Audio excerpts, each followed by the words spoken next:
Let's turn our attention to the hostile regime of Iran.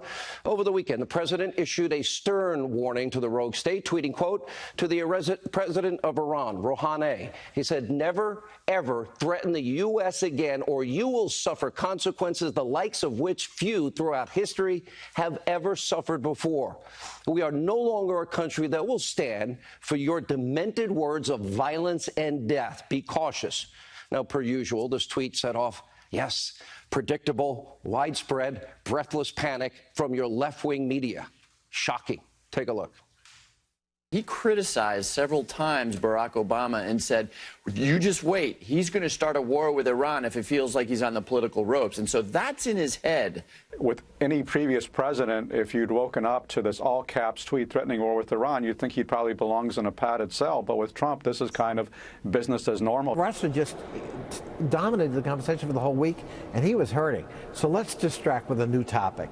And in this case, it's Iran. Let's find a new foil that maybe all of us will focus on, and we'll forget that there was a summit in Helsinki last week. But this strengthens them for Rouhani, for the foreign minister. This makes them look tough. People are rallying around them. So this is actually strengthening the regime. I mean, it is a classic move by President Trump to try to distract. And we've seen this time and time again. When things aren't going well, you lob a Molotov cocktail in one corner of the room, and everyone runs over there. And now, remember, these are the same people claiming that Trump was going to cause World War III because of his tough rhetoric against Kim Jong-un, little rocket man, fire and fury, our button's bigger than yours and works. Now, despite the never-ending panic from his critics, President Trump continued his tough talk against the hostile Iranian regime. Take a look. I withdrew the United States from the horrible, one-sided Iran nuclear deal.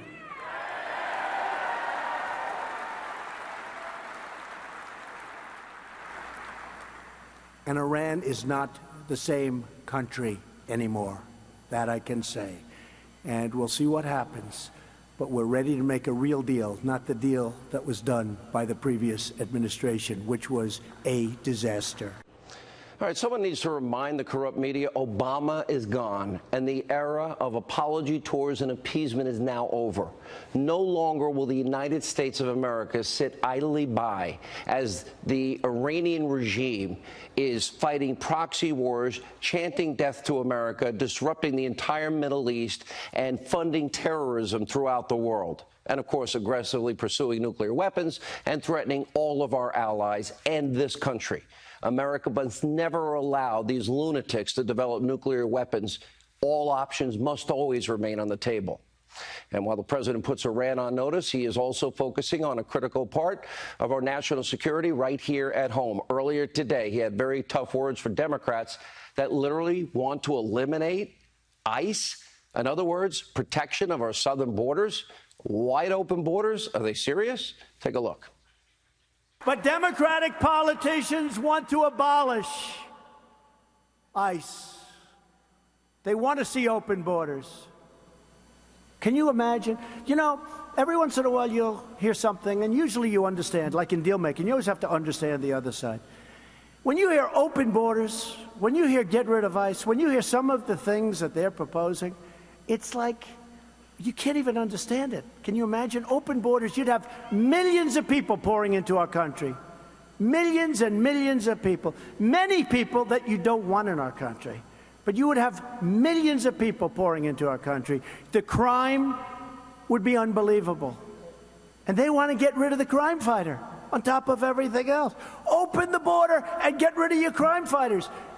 You don't understand it. Nobody understands it. All right, with the 2018 midterms just a few short months away, it's clear that Democrats in this country have no real plan to improve America. Instead, they want to regain power in order to take more and more money. In other words, they want their crumbs back. They want to take back the Trump tax cuts. They want to impeach President Trump. They want to preserve the disaster of Obamacare, open borders, stop Kavanaugh, and we have a new addition to our list. They want to kill off all these legitimate investigations into what really happened during the 2016 election, the Obama-era deep state corruption, the rigging of an election, the rigging of an investigation. Now, tonight, We have bad news for the Democrats and everyone else actively working against President Trump. Look at this Gallup poll. President Trump just hit the highest approval rating of his presidency, and according to The Hill, 3/4 of Americans will never vote for a socialist. It should be 99.9%, but we'll get to that another night. I'll say it again. This is the most important midterm elections in our lifetime. Make your voices heard. The future of this country, our rights and future as a constitutional republic are at stake.